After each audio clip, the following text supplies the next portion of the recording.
Hello, hello, hello, hello. Good evening, and welcome to another edition of Community Conversations. My name is Ethan. It is Tuesday, August 27th, 7 p.m. on the East Coast. As always, welcome. Hey, Beth. Hey, Cash. I've been reading your comments, and they've been making me chuckle. I hope you're both well. For those of you that are just joining, please come on in, say hello, say where you're from, and we'll get started in the next couple of minutes as people come on and get settled.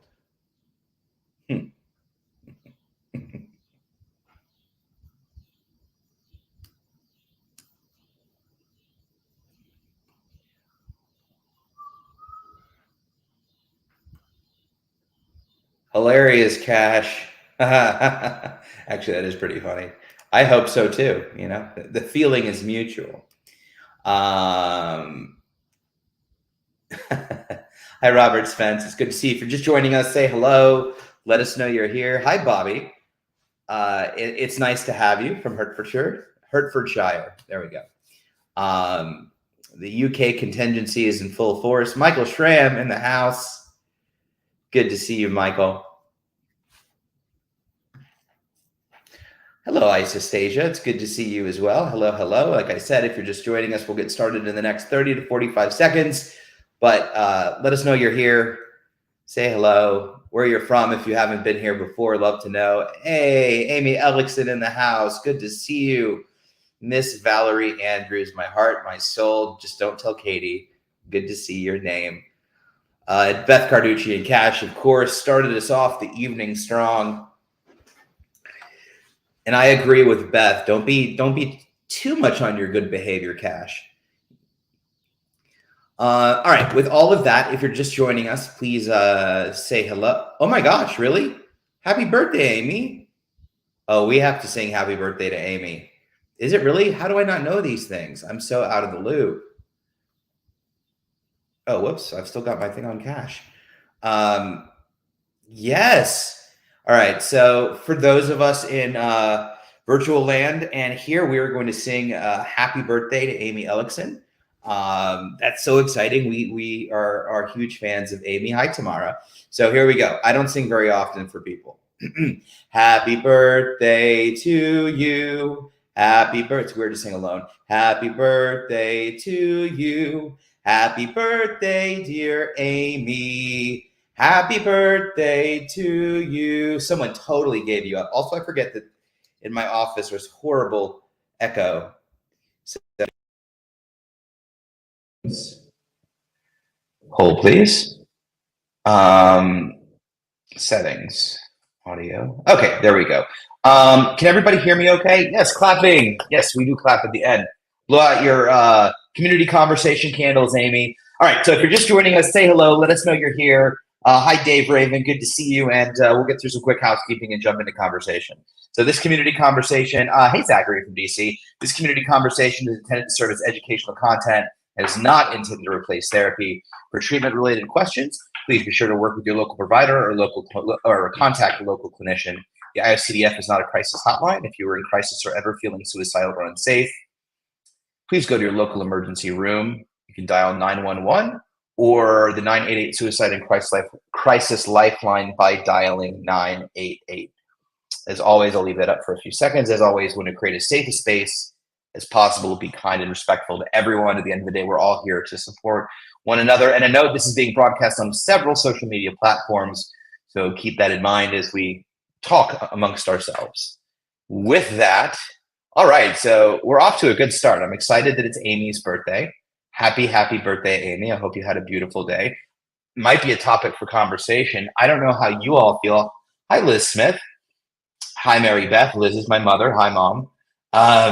Yeah, Isostasia wants to know if you had cake. I'm curious. So I struggle with birthdays, and I always have. Not to put a dark cloud, just genuine question. I find birthdays challenging. And I'm curious too how you all feel about birthdays. Amy, I obviously hope that you had a wonderful birthday. You deserve it, and we love you in the OCD community. Many people love you. But how do you all do with birthdays? I'm super curious. I think this is a great question to toss And I can share a little bit about how I feel, but I already did. Okay, so Cash, I hate my birthday. Keep it real, Cash. Keep it real. Isostasia, I do not. I love celebrating my birthday, and I love that. Zach says, birthdays are weird. I didn't choose when my parents copulated. Oh, whoops, I missed it. Popped up. Sorry. That's a great answer, Zachary. I like that. They are. We didn't have a choice. We didn't ask to be born. Uh, I have a milestone B day coming up this Saturday. Oh, Beth and Amy so close to one another. I'm not. I seem to be. This is great to know. Valerie loves her birthday. Um, Deirdre, just another day here. So it seems to be a pretty solid mix. Oh, that sounds great, Amy. I love that. No cake, isostasia. I was taken out for my birthday though. Ice cream later. What? See, now we get into ice cream flavors and what are you going to get? But that we'll just hold off on that. So yeah, I was. Oh, well, we always remember Robert's birthday, September 30th. I don't know the year, but it's September 30th, which is my wedding anniversary, which is why we got married on that day. Deleuze in the house, been a minute, indifferent about birthdays personally, but always a good time to reflect for sure. Bobby, low expectations for me. Cash says, I like giving, not receiving, and hate the age thing like birthdays, Christmas, etc. Yeah, yeah, yeah. Oh my God, Amy, my parts are wearing out, but I'm a kid at heart. OCD optimism. We love you. So yeah, I think for birthdays, I think for a lot of people, yeah, I was just about to say this, Zach. So I think for a lot of people, birthdays kind of fall into that line of Christmas and holidays, where it's like it's a special event, right? Rightfully so, in our family and friends, and we feel that we have to be a certain way, and that is, sometimes valid pressure and sometimes pressure that we put on ourselves. But I love to see that there's a solid mix of individuals. Some love their birthdays, some are kind of indifferent, and some, as Cash said, hate their birthdays. Oh, we have the same anniversary. I love that, Lana. That's awesome. Okay, lots of good information being passed around today. Um, I think for me, uh, my birthday, I've started to really appreciate my birthday later. I think before I got better from OCD, birthdays were a reminder of sort of, for me, reminded me of potentially where I thought I should have been and how much I hadn't succeeded up to this point. And really, I found them quite painful, to be honest with you. And I'm having some intrusive thoughts about talking about this on Amy's birthday, but I no reassurance, Ames. Tell me that I'm making you miserable. That will make me happy. Um, and I think that as I started to like grow into life and do meaningful things and create lasting friendships that weren't mired in anxiety and OCD, I began to enjoy birthdays a lot. Um, I think as I get older and we all get older, I think, yeah, depending on what you're turning and how old you are, it impacts everyone differently. But birthdays are definitely better for me that they have been, but they still, I agree. For me, birthdays are weird. Definitely a time to reflect. But I would venture to say that most of the consensus is here is most people really enjoy their birthdays, and that makes me happy. Um, that makes me very, very happy because I think that we should have lots of things to celebrate, including our own births. So with that topic, we will end that topic. Happy birthday, Amy, from your OCD family and friends. We love you, and we wish you many, many, many more happy birthdays. I feel honored and privileged that you're sharing your birthday with us. She stole my parts are wearing out for my dad. He used to. It's funny. It's funny.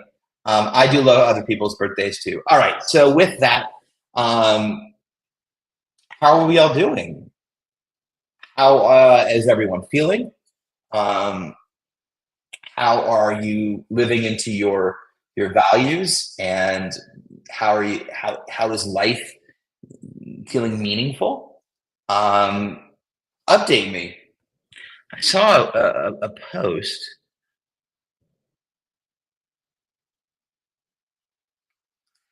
Oh, you have a good birthday, Isostasia, for sure. It's lots of good things happening. Yep. Yeah, that's a good time. And we love you too, Amy.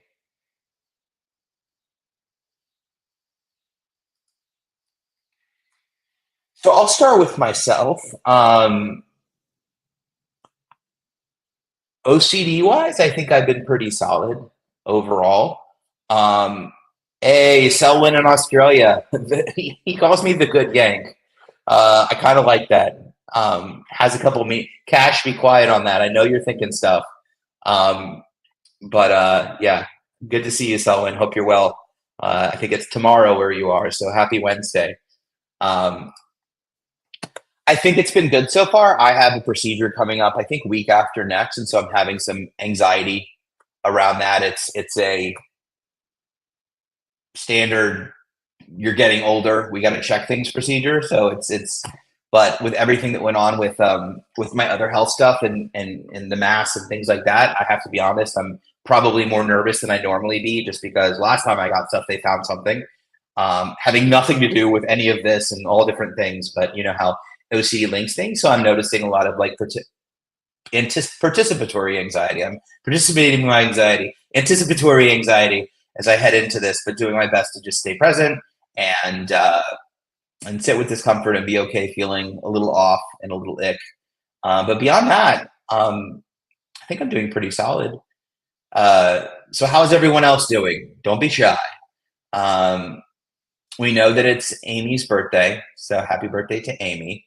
Um, Zach, thank you, Zach. So Zach wrote, I'm struggling. OCD gets better. And then something gets harder. ERP is helping, but I have been at a heightened level of anxiety for weeks, hoping it gets better, and I find community. Well, you're here, Zachary, and hopefully, I don't know, I'll call you Zach. But if you don't like that, just say the word. Be like, you're an ass for calling me Zach. Only my dearest friends call me Zach. Um, I think that the two steps forward, one step back is something that we're all very familiar with as we navigate OCD. I'm very, very optimistic and excited to hear that ERP is helping. Um, I absolutely love that.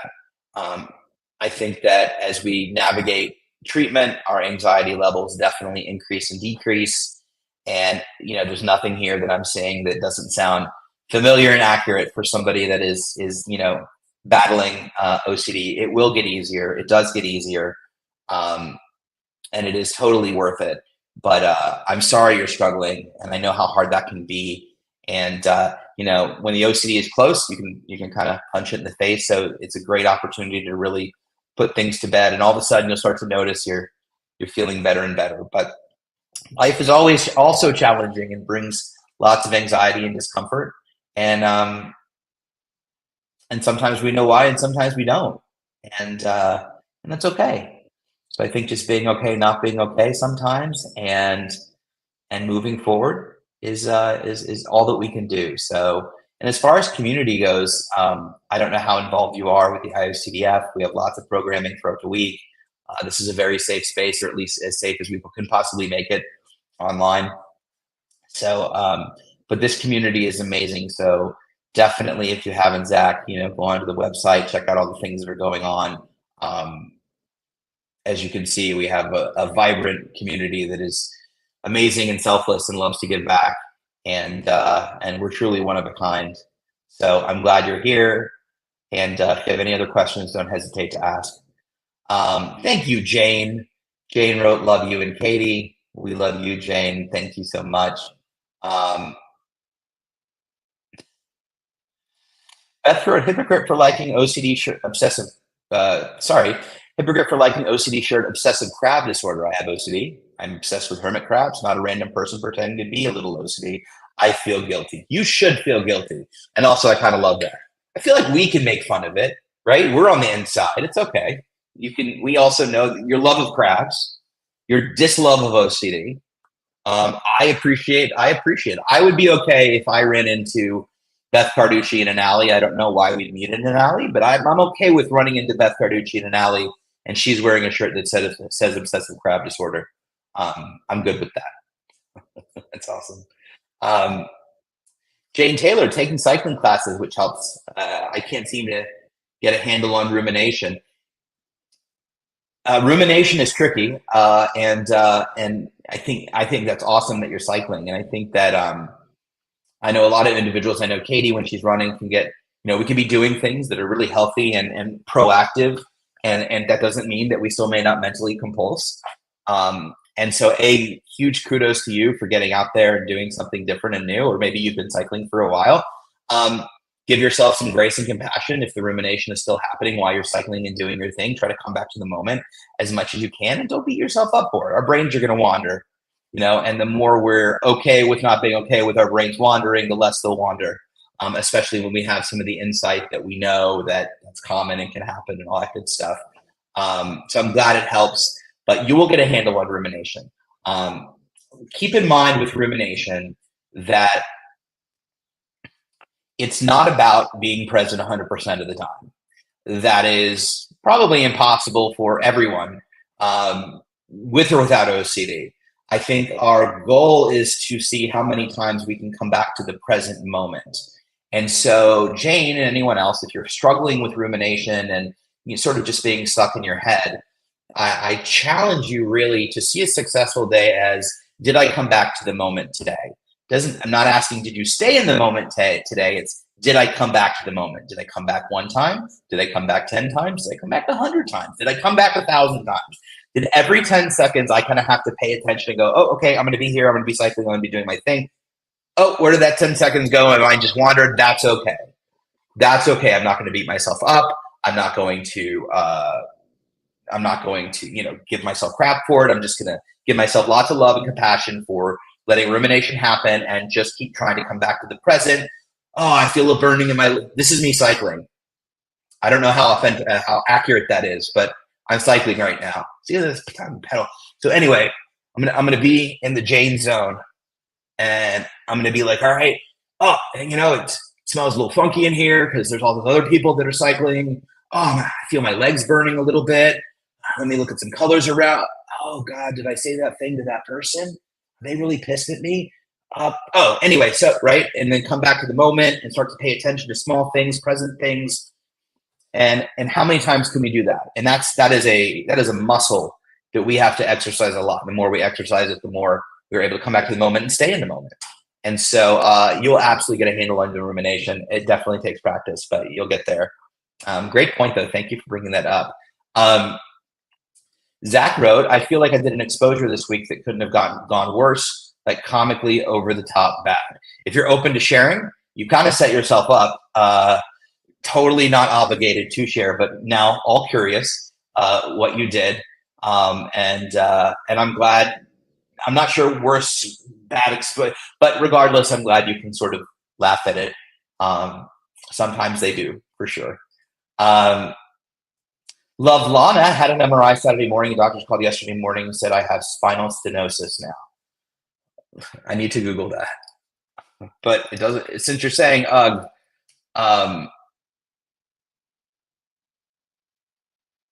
so it's painful. I'm so sorry, love Lana. Sending you lots of love, good thoughts, prayers, and hopefully they can figure out how to make you a lot more comfortable. But thank you for sharing that. That's not easy. Ugh. I'm so sorry. I'm literally reading about it as we go. But thank you for sharing, love Lana. We love Lana. How did you know to name yourself that? Knowing that let me get back on the bike. Starting to ruminate here. All right. Let me get off. I'm exhausted.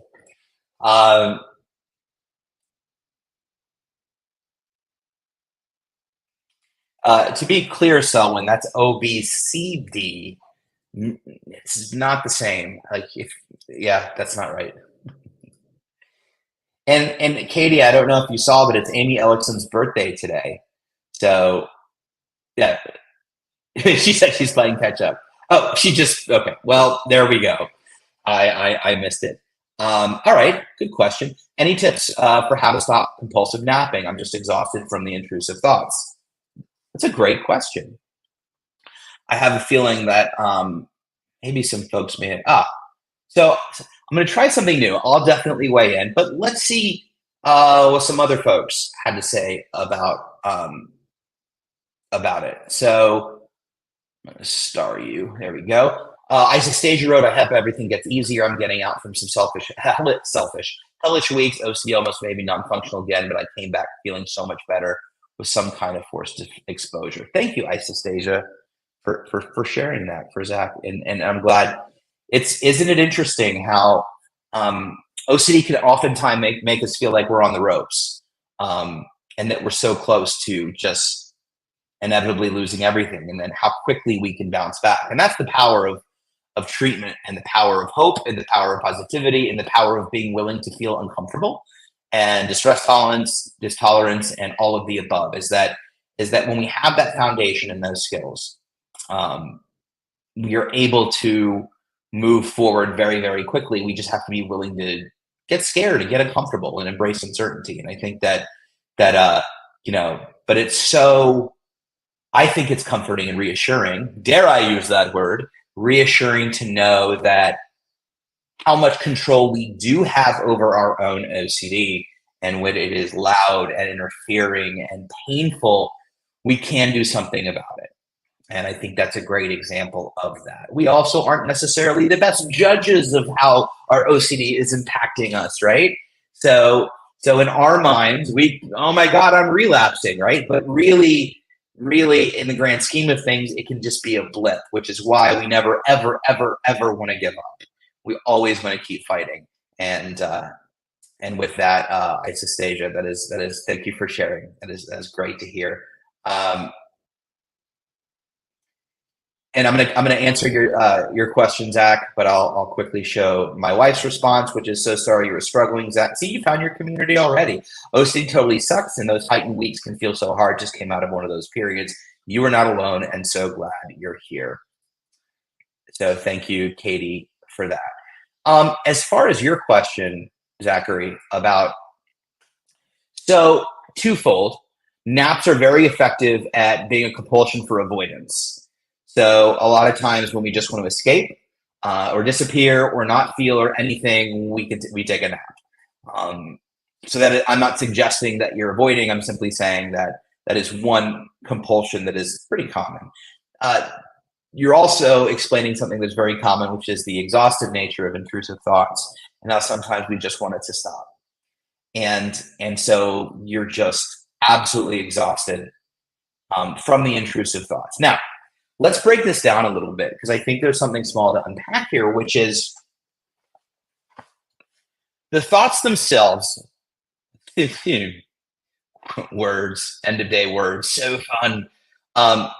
The thoughts themselves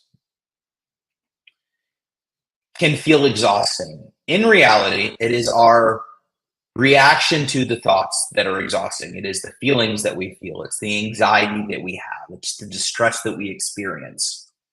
All of those things create the exhaustion. Because if you think about it, we have thoughts all day. And yes, at night you want to shut your brain down because you're exhausted. But if thoughts alone caused exhaustion, then we'd all be tired by like an hour into the day, right? So the semantics of it are kind of important. So let's focus less about the thoughts and more about the response to our thoughts. And that, in essence, is what's creating the fatigue. So part of it sometimes is just the quickest way to get your mind to be quiet is just take a nap. And boy, do I relate to that. And I know so many here relate to that. So you are not alone. We should do at the conference a napping group. That would be so next year I'm gonna propose a napping panel. I guarantee we'll have a filled space. Anyway, so I think that's the first part. I think the second part is battling OCD and fighting it and in treatment for it is exhausting. It just is.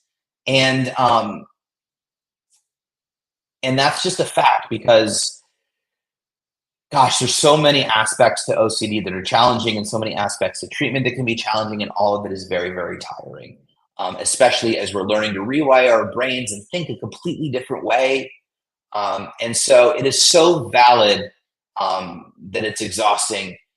I would be mindful, as you know, because you're already, I love that you're asking, how do you stop compulsive napping? So let's first break down, there's a nap to avoid the thoughts, there's a nap to take a break, and there's a nap for self-care, meaning Zach's had a big day, or I've been working, or I've been doing treatment, and I just need some time to myself.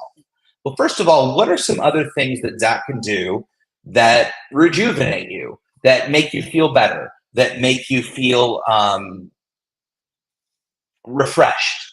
Is it going for a walk? Is it taking a cold shower? Is it watching a movie? I would look for things that you find enjoyment in. And even if you don't enjoy them now, what did you enjoy? What were you passionate about? What were things that did make you feel, or what were things that alleviated stress, right? And I would look at those as first options.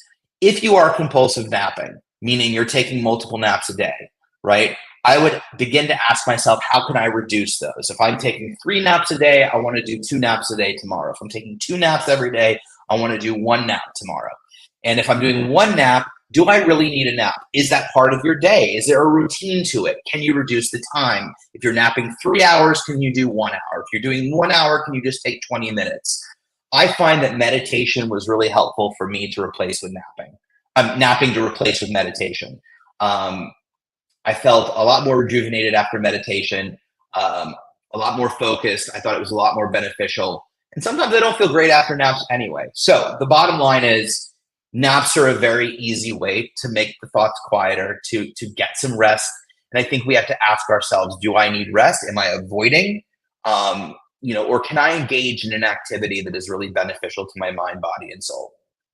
And it's going to be all of those things. And I think at times you're always going to be tired, and that's always going to be a realistic aspect of this processes. But I would look at as many opportunities as you can to not nap, because at the end of the day, naps tend to be more of an avoidance behavior than anything else, even if you're really tired. And plus, it'll throw off your sleeping routine at night. Like, I'm curious, Zach, are you up at night? Are you awake at night if you're napping so much during the day? And so, I would try to look, but that's just some initial thoughts, and we can definitely talk about it more. But thank you for bringing that up. Hopefully that was a little help. Let's see here. Chat Tally in the house. How could you almost forget? That hurts, man. That hurts. Chad's a great guy. I got to meet him at the conference, he and his beautiful family. Okay. So Zach is getting the welcome treatment, which we are glad that you're here and feel comfortable to share. So exposure that went haywire, checked out groceries and didn't talk to the kindest, frailest bag person. She kept asking me how I was. I didn't talk, and then exploded in apologies and compulsed so hard. So I'm assuming this was a social exposure around you weren't meant to be nice to someone, and you ended up getting someone that was so sweet. And of course, your OCD just screamed at you that you were being a horrible person by not answering this woman's questions, who was genuinely inquiring about your well-being, and thusly you just gave in. And it's not funny. I like that you kind of gave a humor emoji to it, like, oh man, boy, did I just give in. I think it's important to laugh at this stuff. I think that we have to put some humor to it. I've always been a big proponent of humor, as you know, and you know me. I've talked about what's so funny about OCD. I sometimes look back at my exposures and laugh because they're ridiculous. And in time, you will look back as you are, Zach, and laugh even more. So remember that time I blew off that kind, sweet lady at the grocery store who just wanted to know how I was. But let's reframe a little bit, which means, I don't think your ERP went haywire. I mean, I think small wins, there's no small wins, but I think finding wins is really, really important. And I think that, if you're, without knowing what the plan was, but taking from the context here that you were most likely supposed to, not be overly nice to someone, it sounds like you did that for a minute. And then, OCD got louder and louder and louder until you just were like, I'm sorry, I'm so sorry. But it looks like you resisted, and it looks like you tried it. And, trying exposures and diving in and giving them a shot is is the biggest step. So I actually see this as a huge win. The goal is not to compulse, of course, but this is no different than, touching something funky and eventually washing your hands or asking for reassurance or checking Google after you waited, a few minutes. I see this as a positive, and I think over time, you'll continue to kick butt during your exposures, but give yourself some compassion and grace. And I love that you brought it here and you shared with us, and you were able to chuckle at it a little bit. I know that we've all been there, doing exposures that quite didn't work out the way we thought they would. I had to sneeze. I'm an ugly sneezer. I hope Cash didn't screen cap that. Knowing him, he did, but I should have shut off my camera. But anyway, I know that we've all had exposures that have gone a little off what we thought, but huge kudos just to engaging, being willing to try, right? That's absolutely huge. And keep in mind that we are not doing these things in that case to upset other people, to hurt them, or to hurt you, right? Everybody, your therapists, your treatment providers, clinicians, researchers, we all want the best for everybody. And so when we talk about exposures and treatment that may or may not be comfortable, the goal isn't to make you miserable. The goal isn't, the actual long-term goal isn't to hurt you. It's to make you better. It's to help you live a beautiful life. That's what everybody wants. That's what everybody's rooting for. And so in the short term, it's hard to see that when you're being asked to do things that are uncomfortable, that feel like they're against your values, because I'm sure, Zach, based on that you're a very lovely person that likes to compliment and make sure that people feel okay and feel over responsible for certain people. But I think it's important to remember that people, whether the therapists, treatment providers, whatever it is, have your best interest at heart, even if it doesn't feel that way.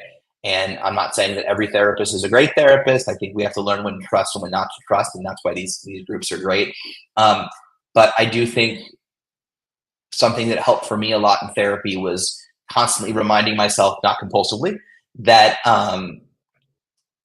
that my therapist had my best interest at heart. And if they were trying to hurt me, then they would be terrible people and I wouldn't be there. So, maybe there is something to this. Maybe my mind is tricking me in some way. And so, yes. Beth wrote, "A nap every day to escape life, and then sometimes dream I'm in a place with people that aren't wearing masks." You're doing exposures in your dreams, Beth. That's awesome. How do you respond in your dream to people without wearing masks?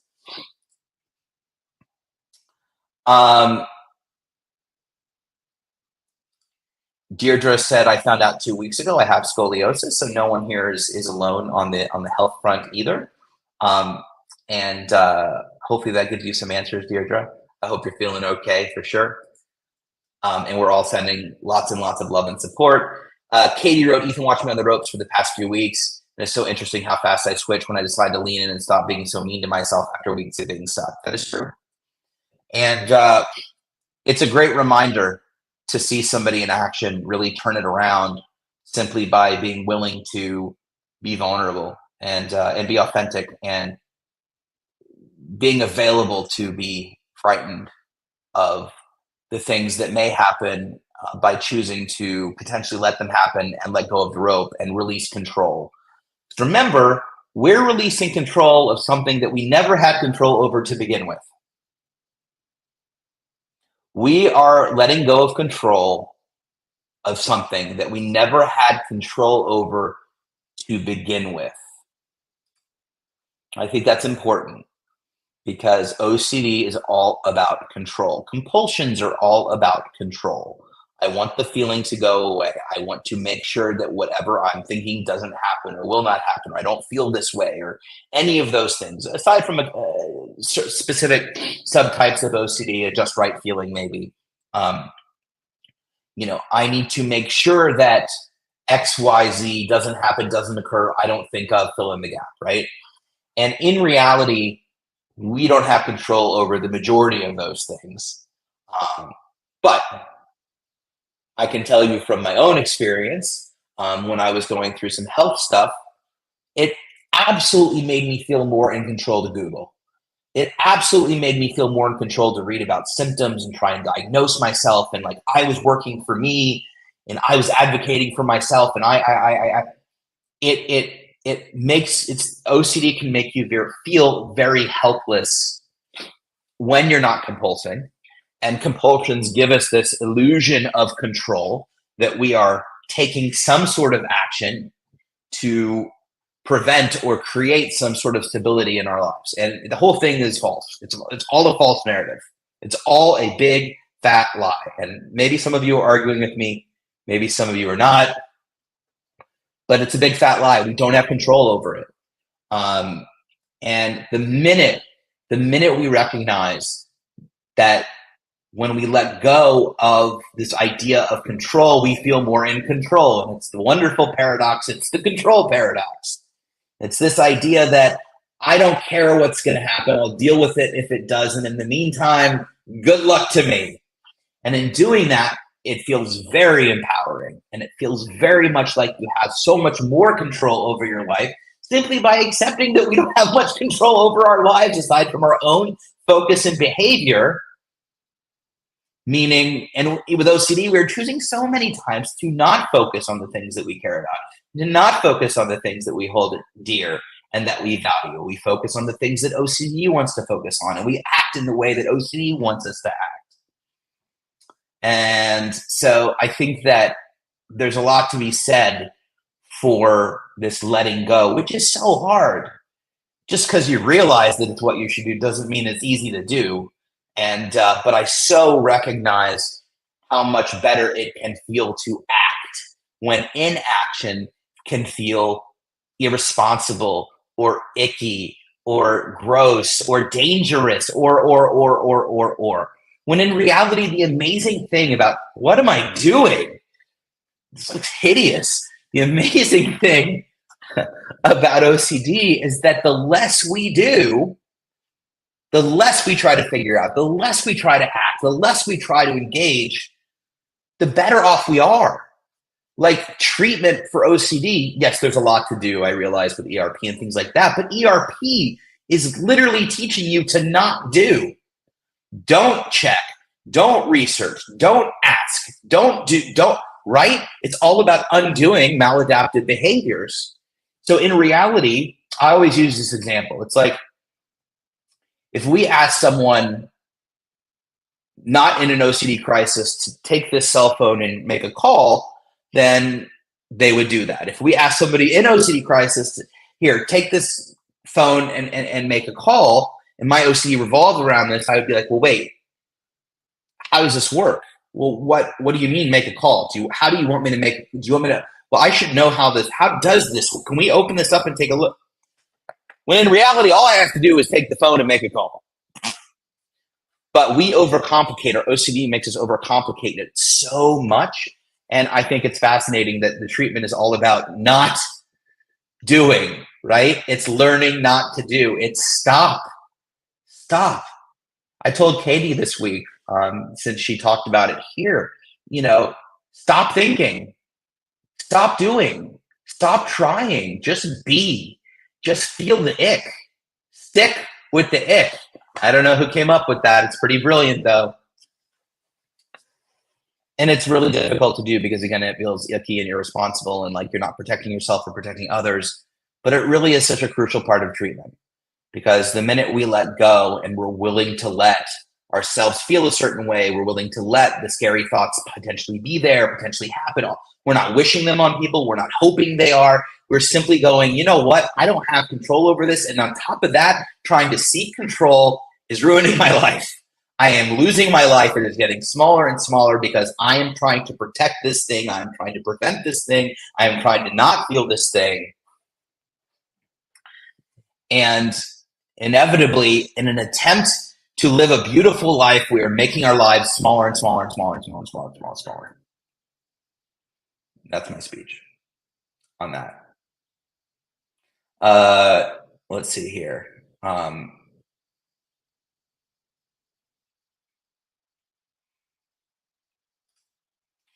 Hey, HG, when my OCD was at its worst, I could not sleep. I'm so grateful that my sleep is back to normal now and I'm able to nap if I want to. Absolutely. Look, there's nothing wrong with naps. I took one this afternoon. I was tired. And I think we should mostly look at naps as a self-care tool. You know, it's the weekend or you're tired or you take a 20-minute power nap, whatever. Again, no hard and fast rules, but I think sleep is such an easy way for us to shut down and escape. And it's valid. However, it can be really, really not helpful in a variety of ways. And I agree too. And yeah, I would come home from therapy every day. I'd take a 2-hour nap. I'd sleep late. I mean, I would sleep as much as I could until my OCD started intruding on my own sleep. And then I was dreaming about scary stuff, and like my compulsions entered my dreams, and my obsessions entered my dreams, and it was kind of attacking me no matter what I was doing. But I love that, and I'm proud of myself too that I can healthily nap whenever I want to, and I can also recognize, and very occasionally now I'll get into a habit where I notice myself napping a little too much. I haven't had time in a minute, but I'm not perfect at that, and I'll go, okay, wait a second, I probably need to get up, and I'm just going to be tired or be okay, not being okay, or feeling how I feel, and move on. I have insomnia, and so napping really throws my sleep off. And once my sleep is off, then it's harder for me to keep my mental health in check. And so, yeah, I'm glad napping came up because I don't think we've ever talked about napping. So thank you, Zach, for bringing that up. I appreciate that. Beth Carducci, letting Deirdre know. And I think actually Katie had scoliosis or has it, or maybe she didn't want people to know that. I think she had it. I don't know. Well, now you know. Sorry, Katie. Terrible husband. And I guess Cash asked Katie how she's doing. It was actually a really great reminder that we can give ourselves compassion and lean into hard stuff and come out of hard moments. And that is so true. So let's back up. I think that offering yourself compassion and grace is so important in this process. We love to beat ourselves up. We love to be our minds love to be the angry salesperson in our head going, you suck, you're terrible, you can't do this, blah, blah, blah, blah, blah, blah, day in and day out. And I think offering ourselves grace and compassion in the midst of all of this is such a key, which is why I spoke to Zach's ERP that went awry and said I saw some wins and this was a huge thing. It's the truth. I think that we have to give ourselves lots of space. Even rumination and cycling, and whether we come back to the moment, we have to give ourselves lots of room for love and self-compassion. We cannot beat ourselves up over everything. We're already doing it. That is our makeup. We want to be perfect, and we want to be great humans to everyone and all of the above. I think that giving ourselves compassion, self-compassion, grace, whatever you want to call it, opens up all of this room to then move and navigate this process without judgment. We don't want to be the ref and the player. You just want to be the player. Okay. So the goal in that is I'm going to play this. I'm going to be a player in this treatment game. I'm going to be a player in this, and I'm going to actively play and try to beat each level, getting higher, higher. What happens in a video game? When you play a video game, each level gets harder and harder and harder. The OCD is the exact same. Each time you take on something new or that's a little bit more challenging, it's harder and harder and harder. And the harder you face, the harder you fight. And how many of you played video games and then you lose and you play again, you lose again, you play again, you save the game, you come back to it. Oh my God, there's this great video game analogy for OCD. This is so great. But eventually, after hours and hours and tired, you defeat the game. And then you come back to it and play it again. I think that OCD is very similar in that way. And, you know, as Shannon Shai said, OCD can be defeated. I am with you. I'm not stealing his saying. I'm simply saying that is what he says. And I wholeheartedly agree with his. There is freedom from OCD. And it takes all of the things that we've talked about tonight. It is a Swiss Army knife of skills and tools to combat OCD.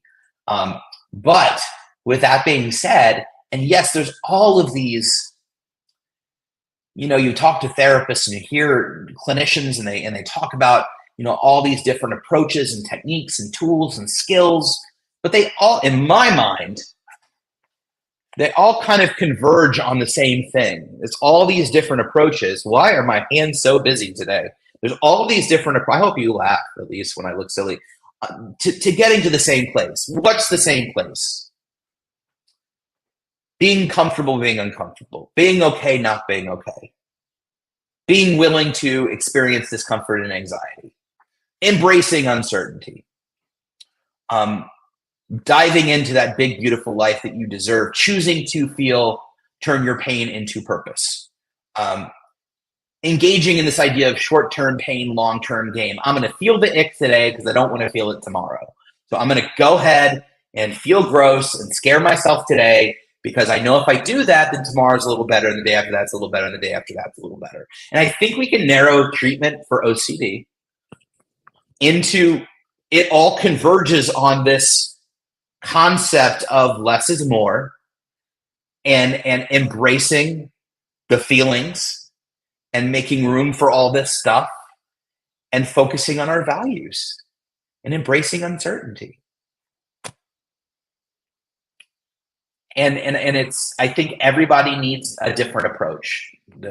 I think really ultimately that's why some therapists work well for people and some don't. Sometimes it's not the treatment itself, it's how the treatment is delivered. It's the mechanism of action. So I think it's important. So that was how it was for me, is that I learned, exposure and response prevention for months before I got better, and then found other treatments that sort of started to make sense of. I was able to make sense of my own brain and my own actions and my own thoughts and my own feelings, and then I was able to incorporate all that I learned with ERP in conjunction with all these other treatments, and suddenly it all started to make sense, and I was able to execute on this. But even with all of those modalities of treatment, you may be acceptance commitment therapy, dialectical behavioral therapy, exposure and response prevention. Even with all of those things, the goal was the same. Live your life. Yes, you're going to have anxiety. Yes, you're going to have those thoughts. Yes, you're going to have those feelings until you don't. But in the meantime, stop responding to them. Stop compulsing.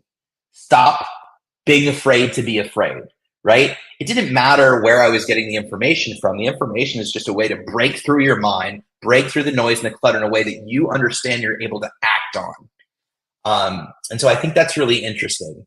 But at the end of the day, if you have OCD, then your goal is the same as my goal, is the same as everyone else's goal. And how you get there can be different. But it all boils down to the same basic concepts that I can't reiterate enough, which is, again, being willing to feel uncomfortable, being willing to let your biggest fear happen, knowing, not wishing it will happen, not hoping that it happens, not expecting it to happen, simply being willing to not protect against it, because what you're really doing, the illusion, is you're not protecting against it. You're not protecting yourself against it. You're not protecting others against it. You're just making your world much, much smaller. I mean, that's no matter what it is, it always translates back to OCD taking over your world. No, we don't want that.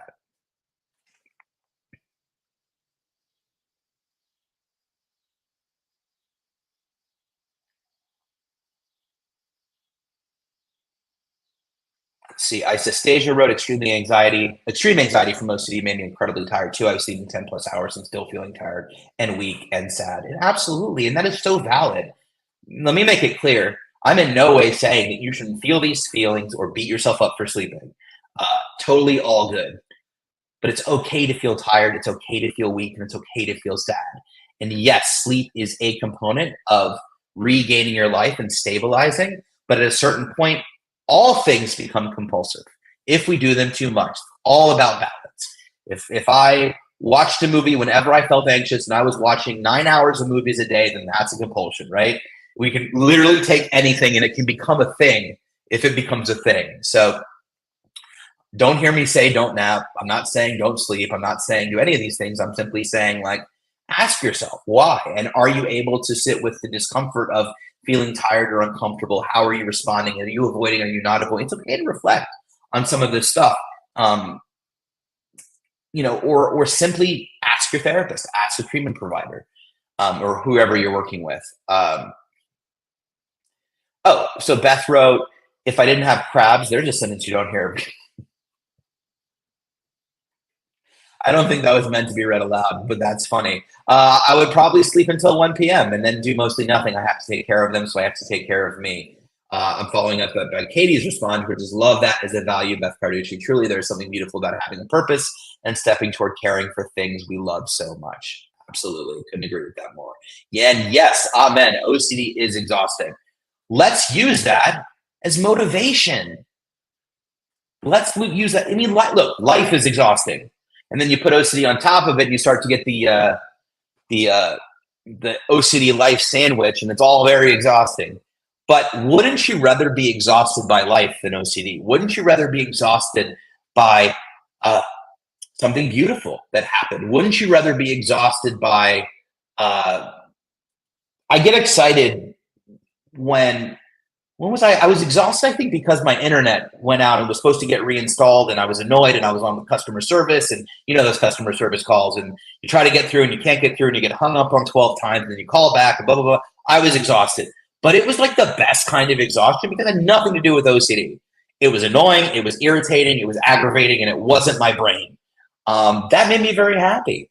I was the happiest angry person at customer service, I think, that day. But yeah, OCD is exhausting, and I think we can use that as motivation. In fighting, look at fighting anything is exhausting, and doing meaningful things is exhausting. But we want to look at the outcome, and we want to try to not judge the process. In other words, if you're trying to attain, let's say, a weight goal or a physical exercise goal or something, while it's important to see progress, at least me and trainers that I've talked to, I didn't work with them, I just talked to them. I don't think we should judge the process too much because we won't get very far. I think we understand that it's going to be give and take, good and bad. We're going to have great weeks and we're going to have not great weeks. And we're going to be super sore and not be able to move one day. And we're going to be not so sore and be able to do tons of things. And we're going to get to a weight, get to that place. And oh my God, this was so hard 3 weeks ago. And now it's super easy. And then the weight gets up and it gets really, really hard again. And then I don't feel like doing it. And then maybe I skip the gym 2 weeks, right? It's not about any of that. It is about consistency. I'm not saying don't be consistent. But it's not necessarily whether you feel good or bad, whether you gain 3 pounds and lose 3 pounds, right? It's about consistent progress being oversaw by an expert and professional to attain a long-term goal. I'm also not saying that attaining freedom from OCD is a long-term meaning years. I also say that it is a marathon, not a sprint. You cannot get your dream body overnight. I've been working at it for 46 years. I'm still not there. But I think all in all, we have to be willing to look at this as a process and not judge the day-to-day of the process, right? Because how we feel today doesn't matter. How you feel before or after an ERP, an exposure, doesn't matter. How you feel after you do something fun or exciting doesn't matter. You will hear therapists say all the time, feelings in regards to OCD are valid, but they don't matter. And they don't matter because feelings, at least in my mind, are the biggest enemy to getting better from OCD. They convince us that thoughts are true. They make us feel like it's a gut something and we can't do or we can do. And they prevent us from moving forward or we think they prevent us from moving forward because we feel a certain way. Therefore, I'm not going to try. So one of the best lessons I learned in my own journey with OCD was starting to ignore how I felt and just do. If I woke up in the morning and I didn't feel like going to work, I was upset about going to work because of my OCD, my anxiety, I was crying, go to work anyway. Now, You'll hear lots of people say that don't have OCD, I wasn't in the mood to do that thing. And then I went out and I had a great time and I felt awesome afterwards. Don't expect that with OCD. Don't expect that. You go to work in that scenario. I come back. I was crying again, right? We don't want to base our progress on our feelings because they will mislead us every time. We don't always recognize or realize, and it's hard for us to recognize and realize how much we're actually growing in our recovery because we pay attention to our feelings. We have to let go of our feelings in regards to OCD.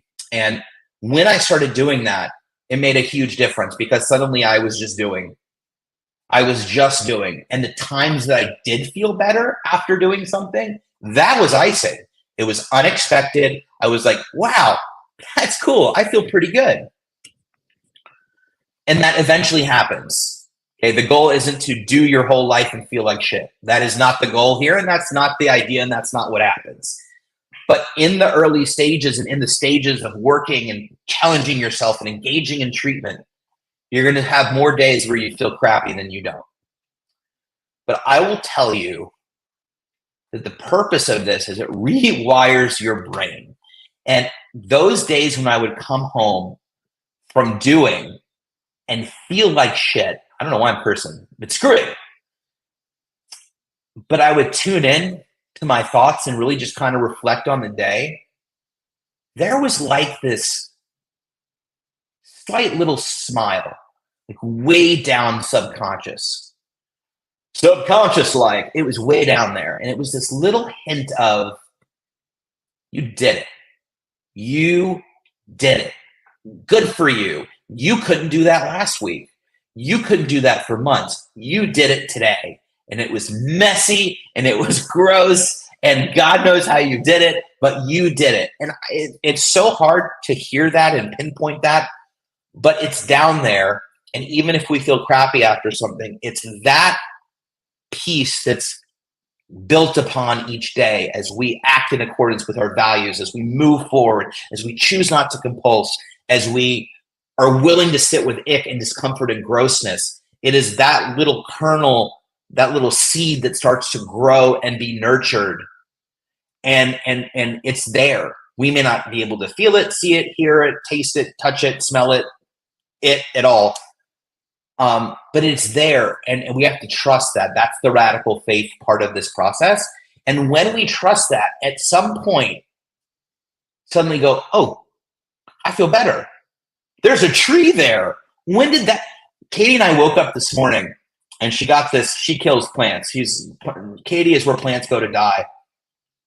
But she was given a gift of a plant that self-waters itself. You put in enough water for a month, and it's extended release plant. It self-waters. Anyway, so we went outside this morning onto the screened-in patio, and I looked at this plant, and there was a giant mushroom sticking out of it. When did that get there? Like, we look at this plant every day, and you see things just pop, and that's kind of like the idea. One day, suddenly, you wake up and like, oh, wow, I feel a lot better. Not sure why, but I feel better. And it's because you're doing the things. You know why. Right? Things just happen. I use that analogy all the time. Like you have this pain, and then 3 days later, you're like, wonder what happened to that pain. At least that's how it was for me with OCD. I was stuck and tired and exhausted and not feeling like I was making any progress till one day I went, oh, I haven't had that thought in 3 days. I've just been doing stuff, and I've been having a pretty good time doing it. And that's the gift. All right. I know we have 2 minutes left. I'm going to quickly scan through the rest of the comments to make sure that I didn't miss any major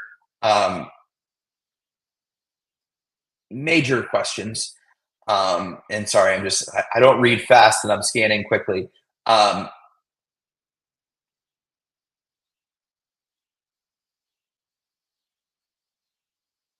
love this, Phyllis. OCD is always pushing that narrative that we're horrible people. We're just like everyone else on the planet, a mix of good and bad.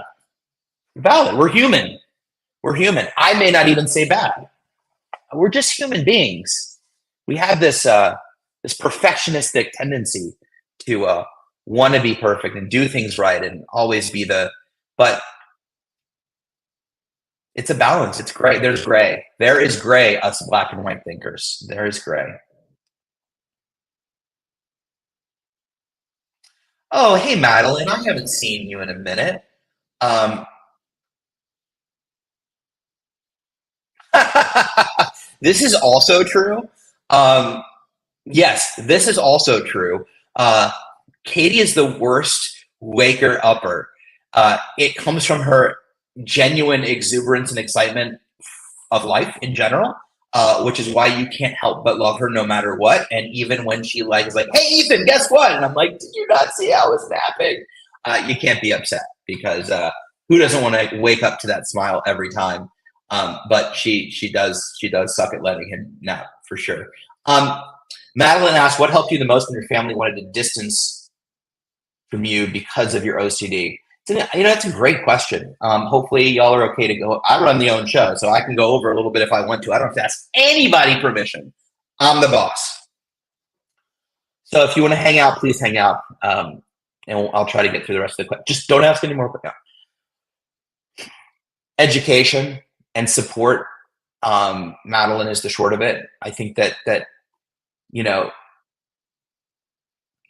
in my experience, in my own personal experience, my parents just didn't have education and they were tired of putting up with my OCD, not knowing that I couldn't help it, not knowing that it wasn't a decision, right? So they were just absolutely exhausted and done.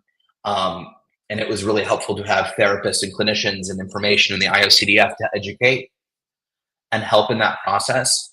Um, and so, obviously, and we've had a bunch of conversations and a bunch of lives around parents and loved ones and people not understanding and not getting it and so forth and so on. But so I'm not sure if this is a question of like my parents know all the things and they just aren't willing to accept, or but for me it was just lack of education. They didn't know, and I was just constantly seeking reassurance and constantly compulsing, and I'm sure that was so exhausting. um you know Also, something interesting that you write here is, wanted to distance from you because of your OCD. I mean, so OCD is only impacting family if we're actively engaging in compulsions. Um, and so I think it's twofold. I definitely think that education needs to happen on the parental side. Obviously, it's a family disorder. Everybody's impacted, everybody's affected. At the same time, though, I don't think it's fair for us to expect for our parents or friends or any loved ones to be infinitely patient with our OCD. Or I think that they should love us regardless, but may not always feel like that or seem like that. But I don't think it's fair for us to, because they're our parents, um, always be patient or fully understanding of why we're doing what we're doing or why we're asking for what we're asking for, because they're human too. And OCD is annoying and irritating and frustrating. And if we're giving in fully and they're getting the brunt of it, then yeah, they're gonna start to back away, and that's understandable. It doesn't mean abandon. That's not right either, right? And in my case, I got a lot of tough love, and tough love for me felt like abandonment. Um, and if you know my story, I talk about that. I think that for me, when my parents gave me some really harsh, tough love after they learned what it was, and I still wasn't changing, and I needed that for my own treatment, I felt like not only were they distancing themselves from me, but they didn't want me anymore and want me as a 31-year-old man. They didn't want anything to do with me. It couldn't have been further from the truth, but OCD has a wonderful way of clouding what we see in our perception of things. Um, so, I mean, out of the gate, education and all of us getting into treatment and therapy and understanding why I was behaving the way I was, the expectations of treatment, the expectations of how I would move forward and how we could work together. So that's that. If you're in treatment, if you're in therapy and your family, if you're doing the things and you just are where you are in your journey, and if your parents are distancing themselves, then that's really hard and that sucks. And I think there are ways that we can talk to family to try to re-engage them. Maybe they don't really understand. Maybe we're only trying. A lot of times we're trying to engage our families when we're in the midst of crisis or compulsions. You need them for something and not when we're feeling our most baseline and stable. And so another tip I would give where, like, if you want to have a conversation about OCD, if you want to talk about what you may need from your family that's healthy, try and do it at a time that you're not struggling or not in crisis, because we tend to reach out when we're in crisis, and thus everything becomes emotionally exacerbated and you don't typically get the message across that you want to get across. We also had some amazing programming on town halls. If there are parents that just don't get it, and that's awful. And I am so sorry for anyone in this room who has a family member or a friend who just doesn't get it or doesn't want to get it, because that's stigmatizing and shitty. And that's their loss. That is their loss. That is not your fault. That is not a reflection of who you are. Okay, that is their issue. So hopefully that kind of gave some context. I'm not exactly sure, Madeline, where you're coming from, but hopefully that addressed both parts of it. All right, let me keep. Zach with the jokes. Any other diagnosis of Katie's you want to disclose while we are here? Well, considering what I did disclose may put me on the couch, and we don't even have a couch yet. Nope, I'm good. She outed herself as a bad letter. Here it is. I don't have it. I mean, I do have it. I hadn't shared, but now you know. So there it is. No, I'm done. I think I'm done for now.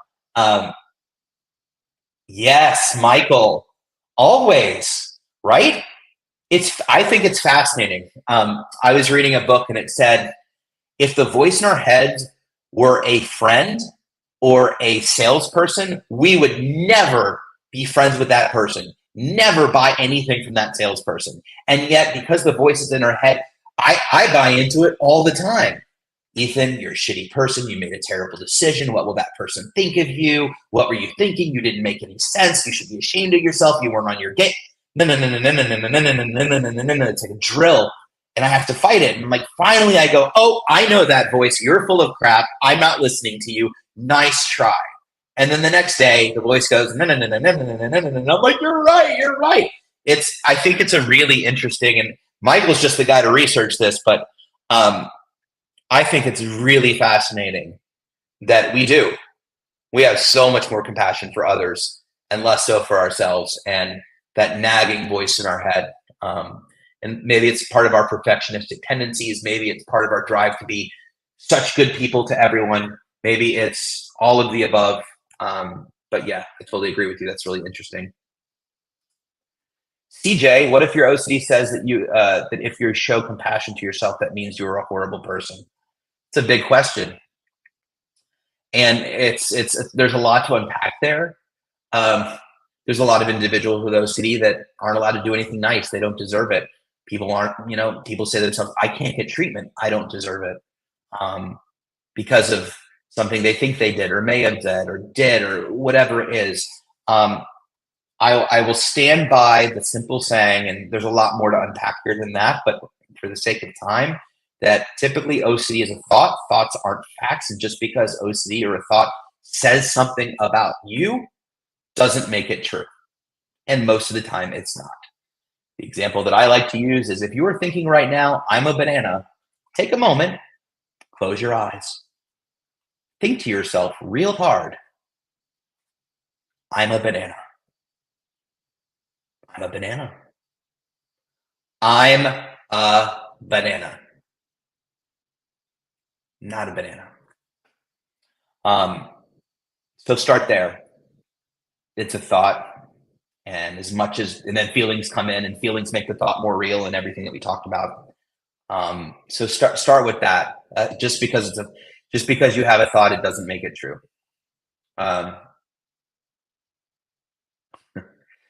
right, sorry, scrolling.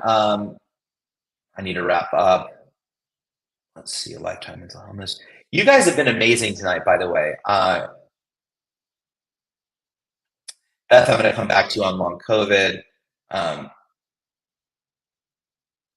just going to scroll down. Wow, look at these comments. There's no way I can catch up. You guys are amazing. Eric B in the house.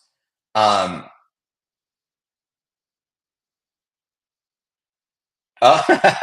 Cash.